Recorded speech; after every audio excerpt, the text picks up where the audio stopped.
Hey, everybody. Welcome back to another episode. I am super excited to have Bree Chapman with me. She's an AE at Offsite. She has made her entire career in SMB sales.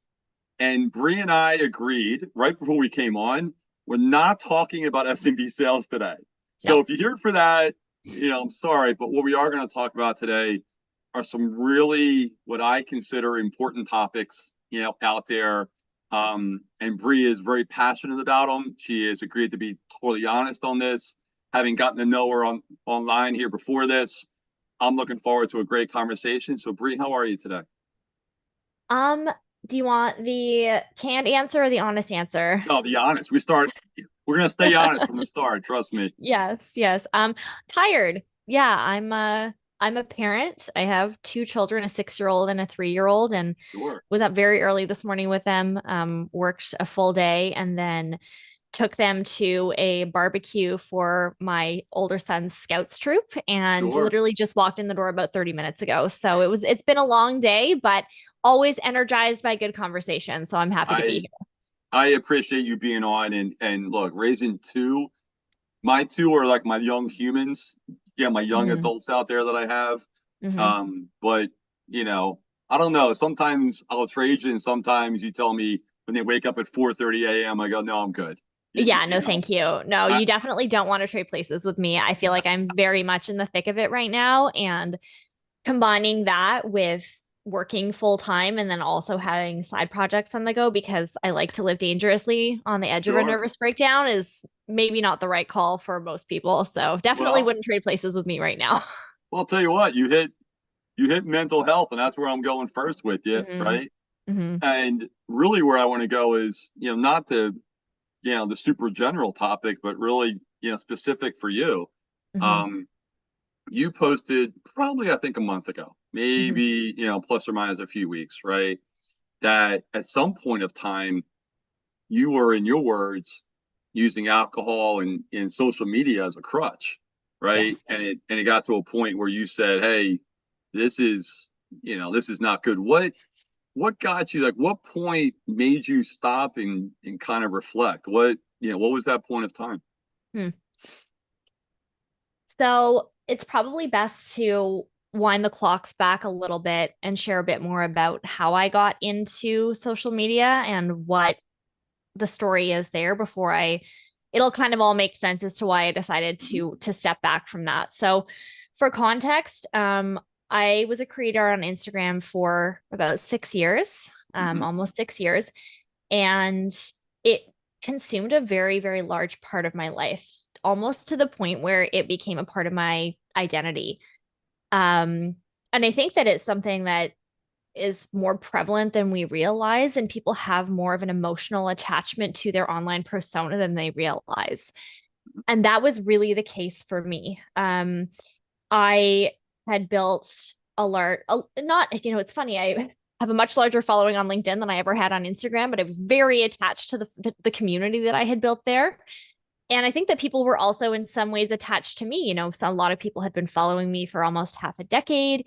And it was, to the point where people felt like they knew me and I felt like I knew them. And so I don't think I realized how bad it had gotten and how much I felt like it was this whole other part of my life. But it was like kind of like a Dr. Jekyll and Mr. Hyde situation where I had this one part of my life that was, very much online. And then I had the real part of my life that was, with my husband and my children.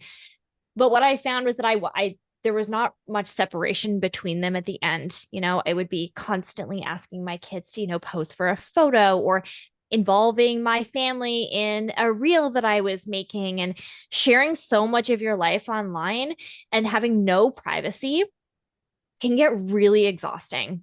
So it got to a point where, I kind of just woke up one day and I just felt very, very tired of sharing that my world with everyone. I also had a business that I was running. I was a top leader at a network marketing company, MLM Mm-hmm. company. And that's a whole other podcast conversation for sure, because I've got some crazy stories from that. Absolutely wild. It is as wild as everyone thinks it is. Um, but that I knew that walking away from my Instagram presence would mean also leaving that behind as well. So it was a really tough choice, because it was sacrificing a lot of income. It was leaving behind this whole sort of world that I had built for myself. But what I ultimately realized is that I was so attached to that. And I wanted to be the person that got to decide when it was time for that part of my life to sunset. I wanted to make that choice. I didn't want to have that choice made for me. So I said, beginning of January, I'm like, I'm done. I would like to I'm going to take a step back. I told everyone, and I think everyone thought I was maybe full of shit. I don't know if it's okay to swear on this Oh podcast, yeah, but no, you're I swear a good. Just lot. roll. You can just roll with Um, that. That's easy. Perfect. So I think everyone kind of thought I was full of shit. I think I thought I was full of shit too. I'm like, I'm just going to be gone for a week, but a week turned into 2 weeks, turned into a month, turned into 2 months, and now here we are coming up on 6 months, without having any sort of presence on Instagram. Granted, I have definitely now built up a bigger presence on LinkedIn, but I'm finding that that fills my cup in a completely different way, and it also gives me that really strong boundary where I don't have to involve my family in all of my content, which is really, really important to me. So that's the social media side. But that's kind of how I ended Did up it in that coincide situation. with the wine? With The yeah, with alcohol the liquor. coincide? Yeah. Mhm. I mean, was it just coping? Was it a coping? Did you quit Instagram and then pick up, alcohol? Is that, I mean, like, No, seriously, no, right? it Like actually kind of went hand in hand. It's really funny. So, um, I've said, shared this publicly on LinkedIn and talked about it a lot before, but 2024 was without a doubt the worst year of my life, sure. bar none. It was horrible. I had my previous network marketing business that I was running. I was, a like quote unquote entrepreneur from that for 10 months. That was my single source of income.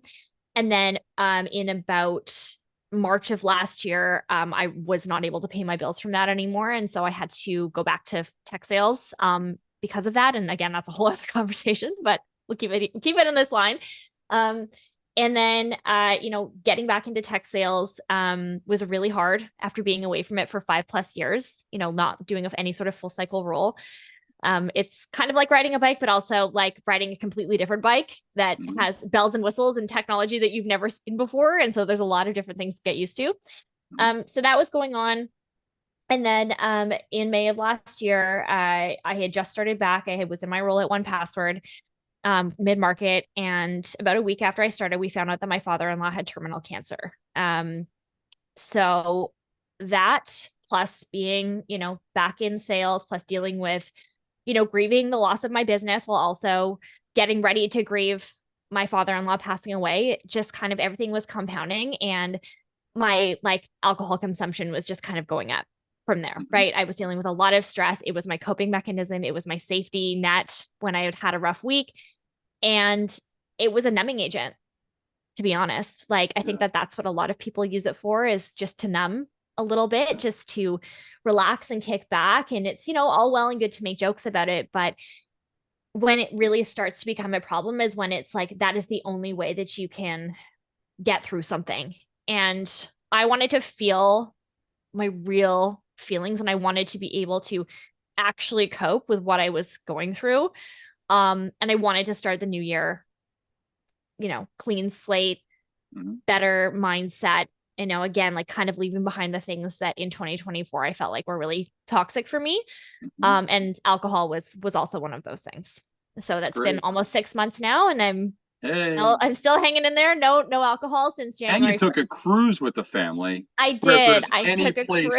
if there is Yep. any place that it It flows was like, right. forgive the pun, water, it is, it's Literally, on a literally, it was cruise. really hard. There were definitely some moments on the boat where I'm like, somebody pass me a beer. I don't care what it is, give me a drink. But Yeah. no, I made it through that. I had a solo vacation to Mexico back in February, and I was sober for that too. So, Wow. um, it's been it's been very eye-opening though, because you're forced to sit in that discomfort. And I think that it's been a big growth opportunity for me. And it's been very hard. There's been moments where it's been very hard, but I think it's also been, I'm very proud of myself for It's awesome. getting to this point. It's awesome. I mean, when I read that and I read how open you were about it a few times, Mhm. And it was it's what I wanted to lead with, right? Because I think that social media and, and as you wrote, oh, it's only a few glasses of wine. Oh, it's only, oh, it's, and, and I'm Mhm. like, we've all been there, Yeah. right? Like we have all been there at When you start some time. negotiating with yourself that you know that it's a problem, right? And Correct. it's the same in, Correct. not to tie it back to this is what I know about B2B sales from being sober, but it's true though. No. It's like we're always negotiating. We do have this thing where we negotiate with ourselves and Yeah. um maybe I'm just too good at sales where I just kept selling myself on the idea that it was okay to keep drinking and Yeah. okay to keep being on social There's media, but always that. eventually I got to a point where I'm like I'm just tired of my own excuses. Yeah. There's always that voice. You're like, oh, I can, and, there's always that voice that talks yourself into it. Hmm. And, I always find it, everybody I talk to that has gone through that. And way back, I've gone through something similar. You, you change voices, right? Instead of listening to the Hmm. voice to say, it's okay, it's only one more, it's only one day, it's only one weekend, it's all that. You begin listening to the voice to say, no, it's not Hmm. okay, Yeah. and you go from there. So Yeah. good for you. Yeah. So Thank you. you're taking one heavy topic and let's, stay on to the next heavy topic here for a second. Now, Yeah. I did not see the original, nor do I want to see it because I think it'll just infuriate me, the original message that you received, right? And there's been a lot of, as LinkedIn has gotten more popular over the past, let's say, 5-6 years. you know we've heard, and more visibility has been shown on a very, very negative component, whereas women receive, and maybe men do as well, but definitely, I think we can agree that the majority of this comes from men sending women inappropriate messages, and Hmm. you received one, Hmm. and then you took it, and rightfully so, and said, hey, I'm going to call this out, Hmm. and you posted it, Hmm. as a a post, and said, hey, and you didn't block anything out. You were like, hey, No. this is what I received, right? This is it. Yep. Now, from just that, you would think that there would be a lot of people that said, hey, we got to stop this. Hmm. Good for you for posting it. We're here if you want to talk. And I'm sure you had a few of those. I I mean, did. it's, 100%. But what surprised me when you when I saw the second post was that you had a ton of people blaming you and pointing fingers at you Hmm. for doing nothing, in my mind, other than calling out this horrible behavior, Hmm. right? And I just want to kind of talk, like, how did you? Let me just take a step back. Was this the first time that you had really received like those kind of those kind of No. like, was this a new experience? So this wasn't even a No. new experience for you. Oh no, no. No, no. It's happened many, many times, but um, I think I've kind of come home to myself in a lot of ways over the past year or so, dealing with a lot of difficult situations and hardships. And I'm to a point where I don't let inappropriate behavior in any sense from anyone slide anymore. I have very Good. strong boundaries.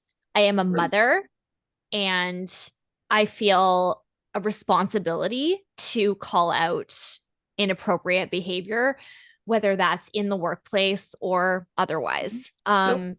So it's definitely happened to me before, but I hadn't ever felt compelled to share it because I didn't have the courage to do so, I guess. Yeah. But you know, I I did, and it That's was awesome. yeah, responses were interesting, unexpected for sure, and my favorite one was tagging my CEO and saying that legal action could be threatened against me and saying that I was representing the company in a negative way and basically coming to this person's defense. And it was very surprising because I think as women we like to believe that we are, you know, relatively safe on a professional platform, which, I've had my fair share of harassment on Instagram from other women, mostly actually.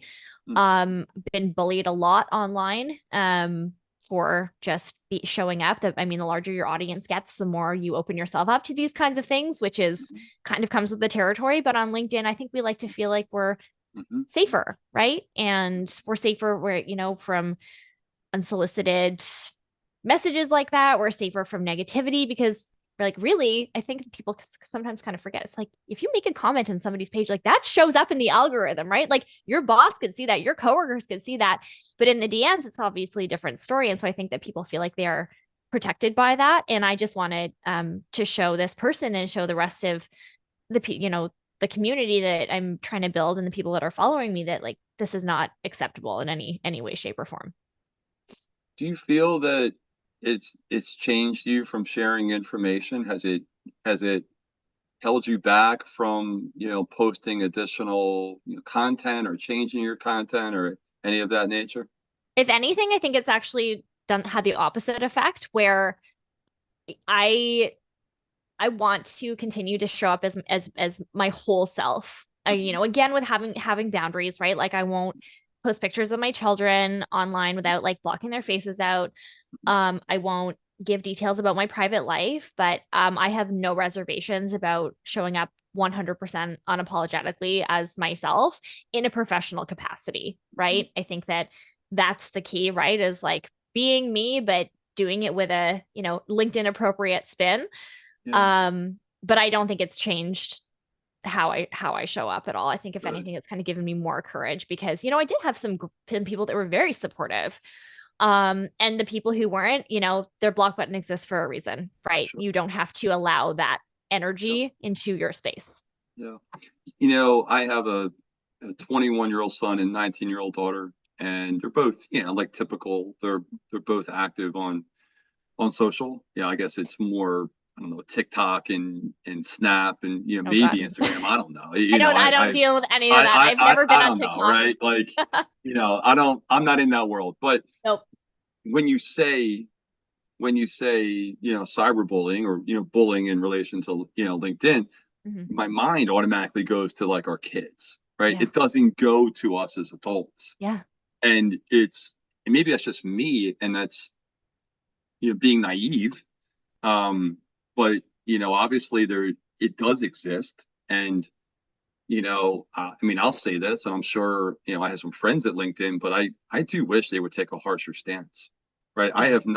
I have not heard them, in my mind. If I haven't heard about it, then it's not loud enough, Hmm. right? Like I do wish they would take a harsher stance, Yeah. and say, hey, no, it's not acceptable, right, on what you did, and we're going to make it public, in terms of like, here's our stance on this. I do think they have an obligation, as their platform has changed, that like I remember LinkedIn used to be like literally where you would go hunt for a job, and and you Hmm. couldn't be on it, and that was it. Obviously now we're into a different age, and it'll keep evolving, and I love the platform, and I love the people here, but I do think there's a responsibility that they have, to keep people safe.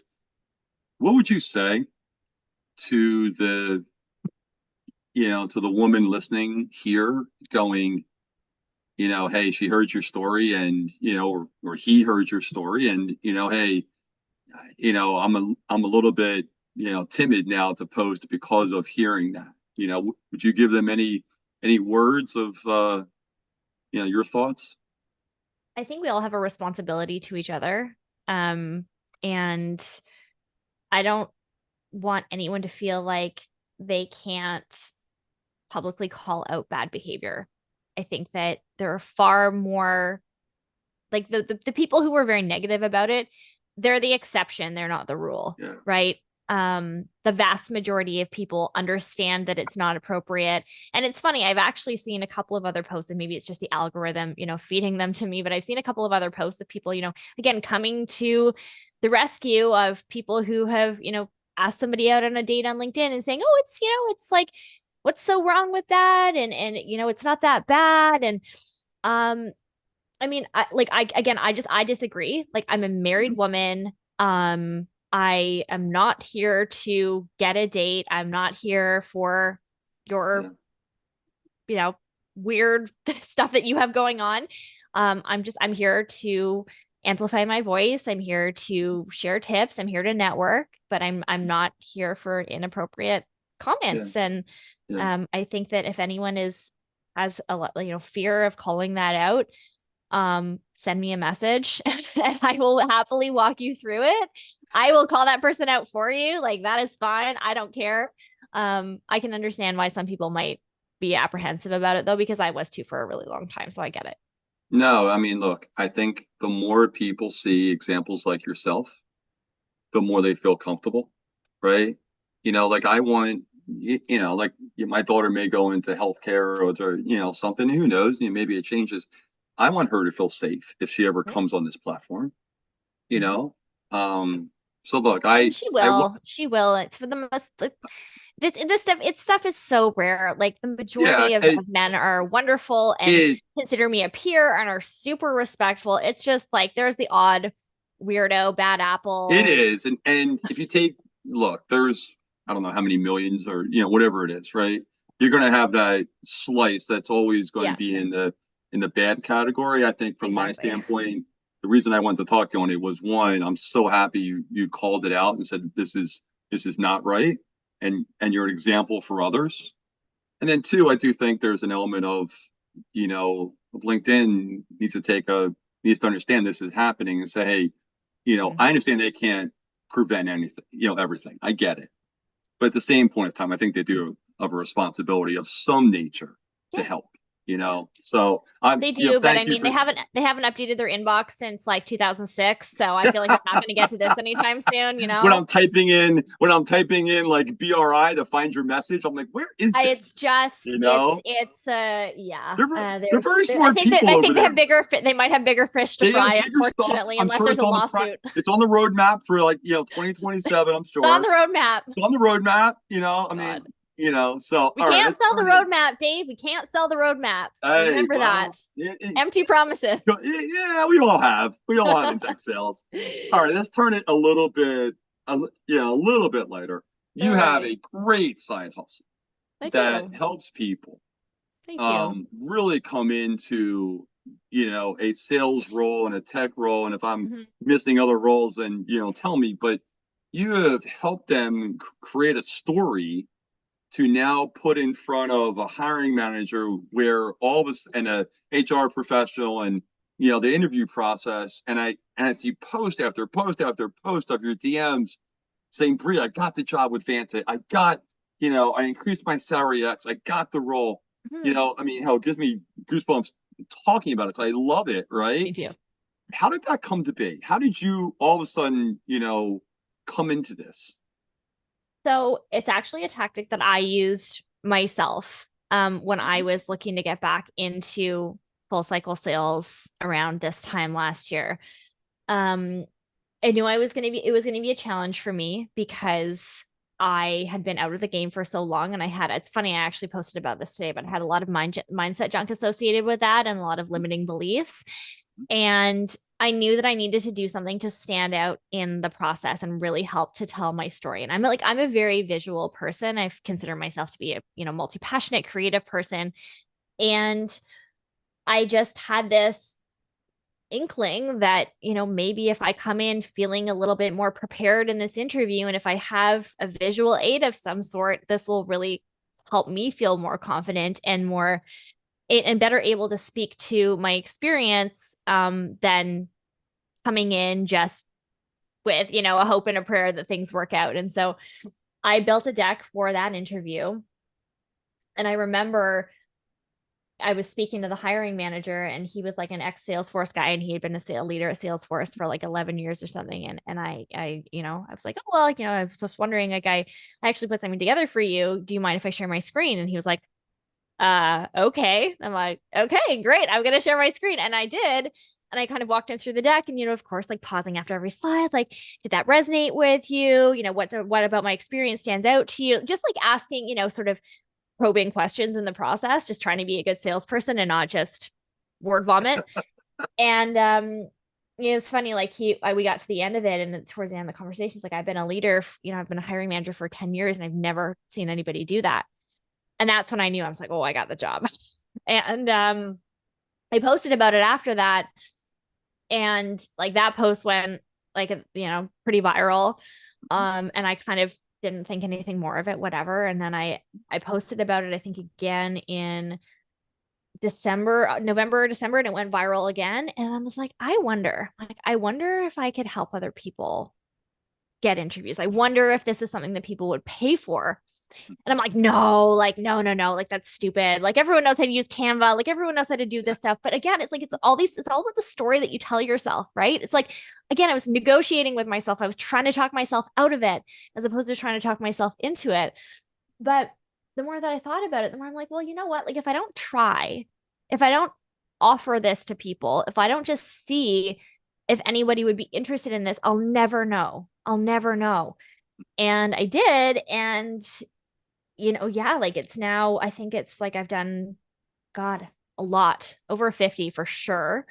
Wow. And now that's evolved into me also testing the waters with more one-on-one support, helping people land interviews, helping people with interview strategy, helping people with, mock discovery prep, all the kinds of things that cause people to trip up in the interview process.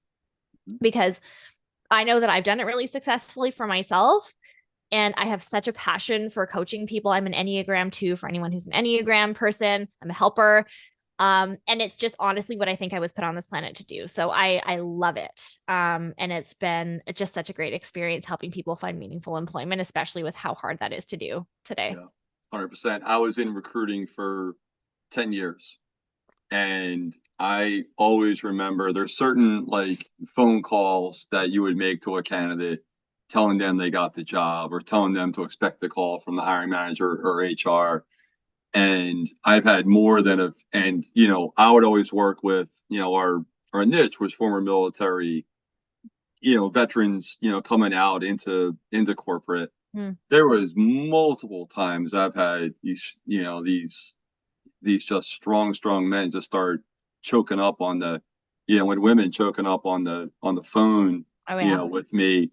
And I go, all right, no, there's no tears. This is a happy, this is happy, right? But it's so meaningful, right? It It's is, right? you're I putting mean, your you're heart and your talking, soul out there. you don't know Yeah. what else. I mean, there's a lot of times where like, I didn't have anything else. I was, when you come out of the service, you have your, kind of like your, quote unquote, for lack of a better word, severance. You have a couple months, and Yep. all of a sudden that's it. Yep. And to have them have that, job and to find something and to, have this fear all of a sudden lifted, Yeah. Was so much fun. So I completely understand kind of, where you're coming from. And it's, what's you said something though that kind of hit. You stopped talking yourself out of it and you started talking yourself into it, and you said, if I don't try, I'm never going to know what could be. And that's so powerful because, man, how many times have I talked myself out of something, Oh, we all do it. and I look back and I go, damn it, and there's no going back. Like you have a moment, you have that, and then all of a sudden it's gone, right? Yeah. And then all you can hope for is, the next time I'm going to talk myself into it, Yeah. and go But from it's there. all about it's all about overcoming these limiting beliefs that we all have, right? And I think that is an inherent part of the candidate experience. It's why people don't apply for certain jobs. It's why people will click easily apply on LinkedIn and that's it, is because they don't have that real belief in themselves that they are actually worthy of that job, that they are actually worthy of that role. They have fear. They have fear of going all in. They have fear of reaching out to the hiring manager. They have fear of putting together something like this. They have fear of really stepping outside of the little box that they have drawn for themselves about how they think that an application process should go. Because if they do that and they still don't get the job, then what does that say about them, right? People have such an easier time selling for somebody else than they do selling themselves as the product. And so what I'm, hoping to be able to work on with people is moving through that and unpacking that and really understanding what they're saying about themselves and what their own internal dialogue is, and trying to reframe that in a way that helps them understand that, you know, they are worthy and they should be taking these extra steps. Because if they don't, Yeah. you know, did you really put your best foot forward with that application? Did you really go all in? And if you had, what would have been the result of that? Yeah. And just because you go all in doesn't mean you get it. No, You it know, I doesn't. mean, But if you you can don't, go. then that's okay. That's right. I used to tell candidates all the time. I go, look, you can have literally this A+ company, and you can be an A+ candidate. Mm-hmm. It does not mean you're a good fit. Yeah. It just doesn't. Sometimes you're not a good fit, and I said, keep your chin up, keep working, keep you preparing, and lo and behold, they find something, and they say, Dave, that's actually a better fit. Yeah. Because you're going to go where it's a good fit. When you get to a certain point in your career, deep down, you know what's a good fit.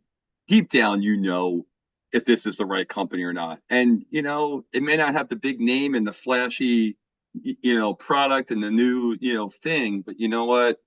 You're going to end up where you're the right fit, Yeah. usually because everybody has that voice inside of them that tells them what the right fit is. Yeah. They do. Usually, you just got to listen to it Yeah. And in my sometimes a lot of mind. people try to fit a square peg into a round hole, and they try Yeah, to convince themselves. correct.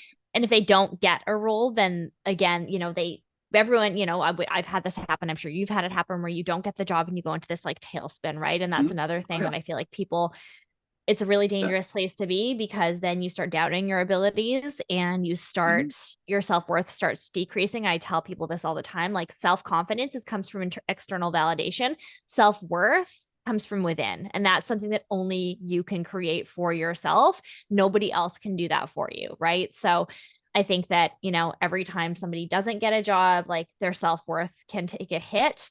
But that should be the most rock solid part of you, because you should just know that that opportunity was not for you.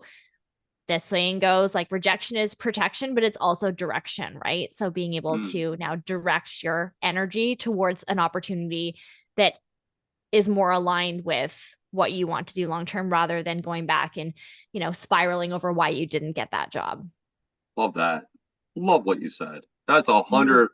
We joked when we came on that the whole thing will be on YouTube. That's that's a piece right That's the there. clip. That's I the clip. love that. Well, I do a I lot don't of do the personal clips. development I don't work. do the So clips. I don't make it look good at all. I am somebody, but that I know what should be a clip. That's one of them right there. that Like I love one. that. That's great. Yeah. All right. Yeah. So I did mention this, and I want to hit it briefly before we wrap up a little bit. Sure. You know, you're in tech sales, stressful. You're a mom Mm-hmm. of two little ones, Mm-hmm. stressful.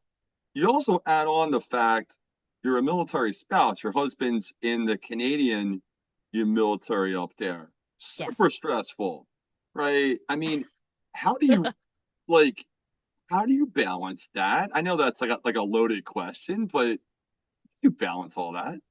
Um, I balance is a funny word. I don't really believe in balance for myself. I don't think there's such a thing as balance when you have the kind of personality that I have. I kind of gave up on balance a long time ago. Um, what I really strive for now is boundaries. Boundaries over balance. And I think that people, if you try too hard to achieve balance and you don't surrender to the fact that so much of what you have in your life is out of your control, then you're always going to be reaching for something that's not possible. I don't have balance right now in my life. I am a multi-passionate. I have to be doing more than one thing or I don't feel whole, which is something I've just recognized in myself. And that's fine. And I'm at peace with that. Everyone has been like my whole life telling me to relax and slow down. That's not who I am. And that's Right, okay. right, My children are young and they're feral as fuck, and they're two boys, and that's okay. I don't have control over that, right? I show up for them in the best way possible as a mom. My husband is in the military. We have been living in a city for 10 years that I don't love at all. We're far away from my family, and we're 4.5 hours away from his family. I don't have control over that, right? yep. So I think it's just about like accepting the present and being okay with that and doing small things that are within your control. So, for example, what I have within my control is my social media use. Goodbye. right? That was super stressful for me. That was triggering for me. That was not a healthy way to spend my time. See you later. Alcohol, not good for me, right? Bye. Like, so, and then the other things that I do that I've added in, I exercise more. I spend more time in nature. So every Mm. morning now that the weather is nice, thank God. God, Ottawa has the longest winters in the world. It's so bad. But now the weather's nicer. I drive. There's a beach that's 7 minutes from my house. I drive to the beach every morning. I sit in the beach. I journal. I listen to the birds. I do that. Um, and I try to maintain a relatively clean home because if my house is a mess, then that really triggers things within me as well. But it's right. It's like I just control what I can control. And I think that that's how I try to live my life is trying to maintain moments of peace where I can, but then also just accepting the fact that there's a lot of chaos and like that's okay. It's not going to be like this forever. You have a 6 and a 3-year-old boys. Yeah. If your house is even if I couldn't see the floor, like No. I mean when the I mean those little Legos you walk on, Oh yeah. like I feel like I mean Like look, I it's been a while since I've been back in those days. And I'm sure my wife's like, oh no, we the house was fine. Whatever. I mean there was stuff flying, there's balls being kicked against the wall, right? mhm. They're chasing the cats, Oh right? yeah. Like We there's don't have like pets. We don't have pets. I just there you can't. I'm like, go. nope, that's a That's boundary. No controllable. pets. That's controllable. There you go. Yep, it Right. is. It is. So look, I just wanted to touch on that because personally, I think military spouse is like one of the hardest jobs out Mm-hmm. there. And you're Mm-hmm. doing it with the two boys running around, which, Mm-hmm. it's which is phenomenal. Then you add in tech sales and you add in everything else that's in that. And no help. We don't have any help. Right. Yeah, And you're we're 4 hours away, which is yeah. where it sounds familiar. That's what I was in Texas to all of our family. They're like, well, this is it. It's on Yep. you guys. Have fun, Yep. and I mean, good on, and with everything else going on, good on you. So Thank I you. did want to, highlight that because I think It's a lot. It's a it's a lot. It's lot. a It, lot. it really Yeah, is. it A is. hundred But percent that's is. okay. That's okay. It's not It's forever. that's correct. You know what? We all make it through, and we have Mhm. we have, friends, and we have, our spouses who I fully admit, mine's way smarter than me, right? I lean on her all the time. But I did want to get to a few questions, a little fun at the end. I always have with everybody, lighthearted, Okay. right? Best thing to do on a cruise. What's the number one thing that you enjoy? Kind of Royal Caribbean. Shout out Oh, Royal Caribbean. Love them, by Royal the way. Caribbean. Love Love Royal Royal Caribbean. Caribbean, So right? great. And then Disney, I've never been on, and I'm never going to go on it unless there's some time in my life that's, for a reason. Um, but best thing to do on a cruise. Eat. Eat, The food is especially in Disney was really, really good. really. And the shows. We really enjoyed the shows. The shows were super fun. If you go on the Royal Caribbean, there was an amazing water show that was Yep. captivating. The shows were really fun, and then getting off the boat was great too. We did some amazing stops. We did Oh, okay. You're talking the Jamaica. ports. Yes, yes. So Royal Caribbean Yes. has a private island called Coco Yep. Key, which was amazing. Best Yep. beaches I've ever seen, I think. Yep. But yeah, we just dropping the kids off in the kids club was also great. Love that. Yes. We did that as well. And then we just literally plopped down next to the Yeah, bar slash because like you're so buffet. tired. You're so Right. tired. So tired. I was like, this is it. Where are the kids? Don't know. I'm Yeah. pretty sure they're being like handled, They're on right? the boat, which is the They're on the best part boat. of taking a cruise And is like they're on the boat somewhere. we were correct. And when we were there, we had one that was in the kids club. Maddie was in the kids club. Mhm. Ryan was in the teen club, so he could walk around. So he would walk by us, but not acknowledge his parents were there, right? Because That's he was rough. with his That's rough. friends, and there was a few girls, and Mm. he was He's like, don't look at like, me. Don't acknowledge don't look at me, me. don't acknowledge my Yep. presence. We're like, Yep. all right, don't look at me either. Goodbye, right? Yeah. So Yeah. you'll get there. All right, next. Um, this is actually not funny, but I definitely want to hear it. Is there one person that you helped get a job that you really remember that just sticks out in your brain? Yes. Actually a former coworker of mine. Um, and he was one of the first people that came to me and that was asking me for guidance from an interview perspective, and one of the first people that trusted me to make a deck for him. And I was just so blown away that somebody would want my help. Like it was just this sort of like weird eye-opening moment for me. I'm like, oh, like you want me to do what? Do you want some help with your interview prep? Like, okay, like I guess so. It's like I try not to say no, right? I think that it's very easy to say no to opportunities in life and it's easy to just brush things off. But I said yes, and he did end up getting the job, which was just so rewarding for me, so gratifying. And it just made me realize that like, yeah, maybe this is a gift. This is a It gift that I is. have, and I should be exploring that. And it really helped to, again, that external validation, right? Build the confidence in being able to, kind of go to market a little bit more. So it was really special. That's awesome. That's awesome. Well, look, you have been so open, so honest, Mhm. so transparent. I couldn't have asked for anything more, right? I hit you with some tough topics, and I'll tell you, I really hope I know I got something out of this. I really did, and Amazing. I'm very thankful for you sharing, and I think for the people that listen all the way through, there's some great stories in there, and I just can't say thank you enough. So thank you, Brie. Thank you so much. It was a pleasure. This is actually the first podcast that I've ever been a guest on. So I'm Hey, honored that you had me. hey, look at Um, that. No, you were, yeah. look, it's not easy. Some people come on and have the conversation. It's a little bit more, a little bit more difficult, right? And I Mhm. will tell you this flowed. I don't even know when we started, quite honestly. I think we're a little bit over what I usually go, but I really wanted to get into those topics and go deep on those topics. And, I am the other thing that always comes from this is I look forward to being connected with you more. Yes. And I'm just looking forward to like following your story, following what happens, seeing you at offsite, like do great things and, Thank you. enjoy those cruises, Thank I you. mean, so, We've got Disneyland coming up in October. So thoughts and oh, prayers.